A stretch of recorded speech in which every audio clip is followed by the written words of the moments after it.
Hey, what's going on, guys? Thanks so much for watching. Please like, comment, subscribe below to get all of my new videos and hit the bell icon to make sure they hit your notifications as soon as you log into YouTube. Thanks.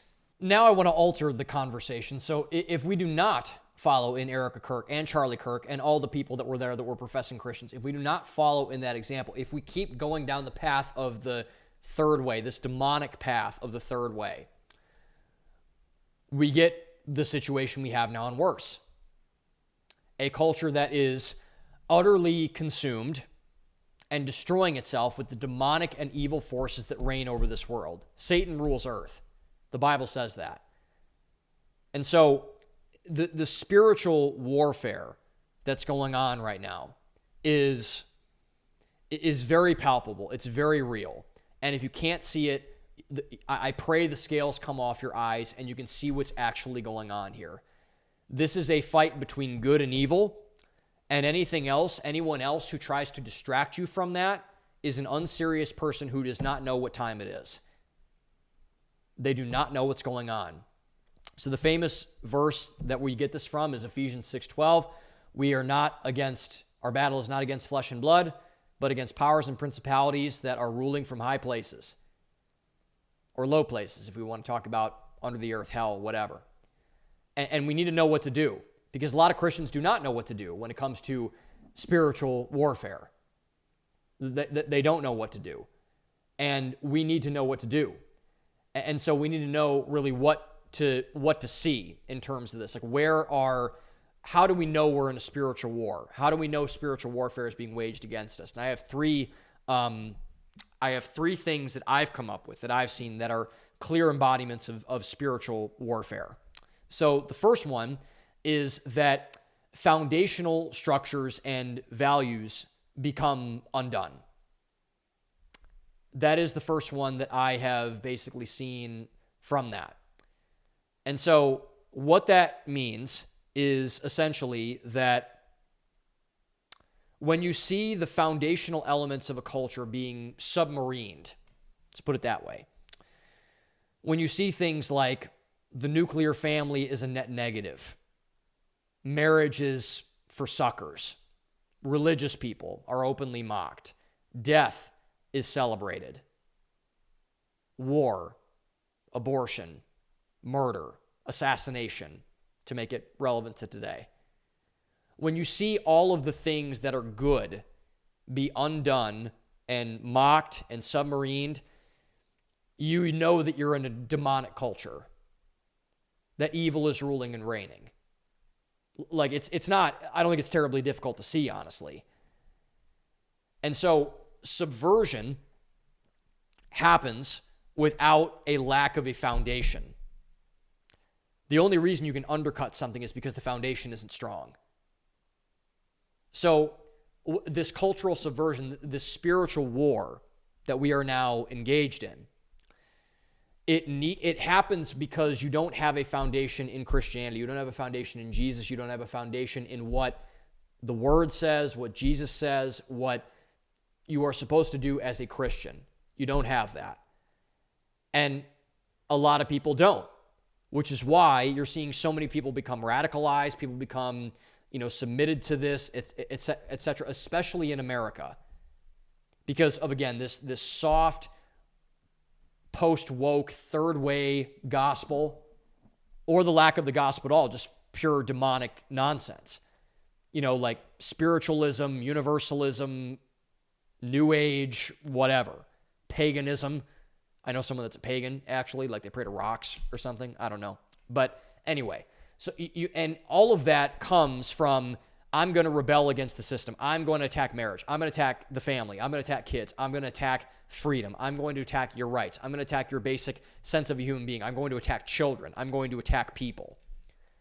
So when the foundational structures that have held up every single society are under attack, you know you're living in a spiritual war and you know you're living in a demonic culture. That's the first thing. And the second thing is, because of that, the truth is attacked.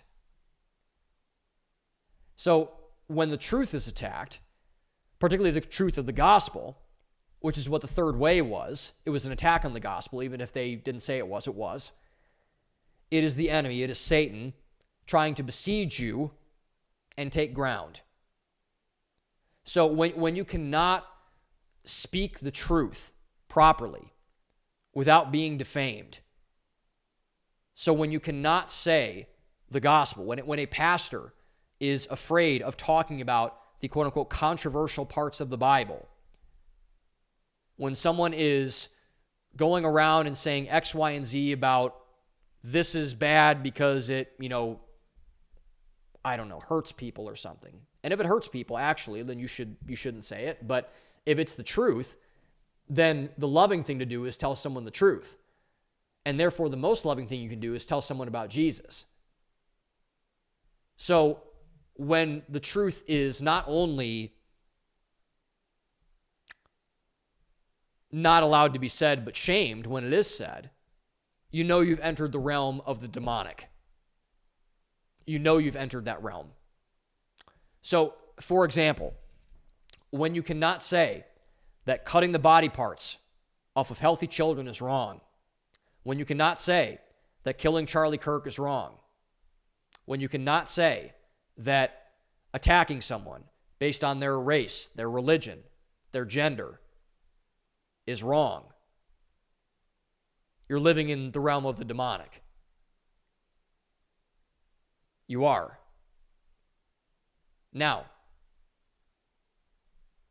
the reason ideas are so under attack is that all of the best ideas are Christian ideas, which is why Satan and all of the powers and principalities he spoke about, that Paul spoke about in his letter to the Ephesians, are seizing on them because they know the truth is their worst enemy. They know that. And so their purpose, as John 10:10 says, is to steal, kill, and destroy. That's what the enemy comes to do. And Satan was initially an angel in heaven called Lucifer. There are 3 angels that are named in the Bible. There's Michael, Gabriel, and Lucifer. Lucifer tried to rebel against God with angels in heaven. God cast them out of the kingdom, sent them down to Satan and demons. And this is what leads to the third thing, is that you start to believe lies instead of truth. So Satan, the name Satan, is a translation for the deceiver. That's what Satan means, the deceiver. And Jesus refers to Satan as the father of lies for a reason. Because he is. The way that the devil gets into people's heads is he tells them lies. You're not good as you are. Who told you that? Oh, God said that? Oh, your parents said that? Oh, you feel like a boy, but you're a girl? Oh, whatever. You hear these little whispers in your head. It's literally like the cartoon of the devil and the angel. So the reason why all of this demonic stuff in our culture is happening is because too many people have believed too many lies. That's exactly how this can happen. Too many people have believed too many lies.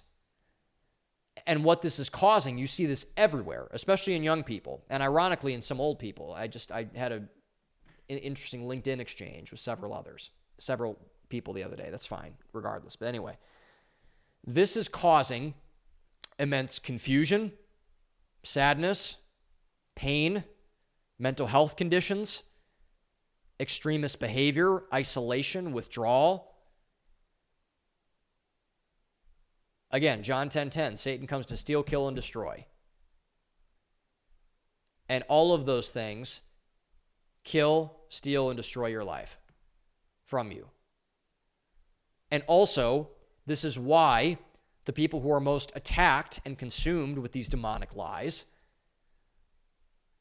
this is why they want to lash out at everybody in order to keep their lies intact. So on the bullet casings that Tyler Robinson shot at Charlie Kirk, that he took to the assassination of Charlie Kirk, he wrote "Catch This Fascist" and a bunch of other trans slogans on them. Why? Because Charlie Kirk told the truth about gender. He told the truth about transgenderism. And the demonic forces that radicalized Tyler Robinson got into his head and said, that guy's telling the truth, he needs to be destroyed. And that's exactly what he did. He said, yes, sir.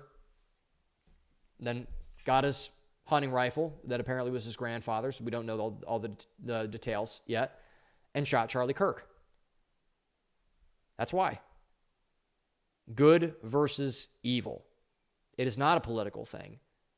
It is a good versus evil thing. It is a demonic thing.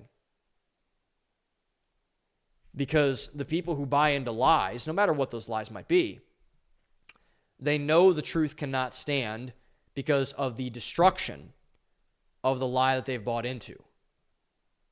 That's why. Because the lie is so destructive, it so destroys their life, that they need it to be true. So anyone who attacks it, they need to destroy also. Which is exactly what we see happening right now.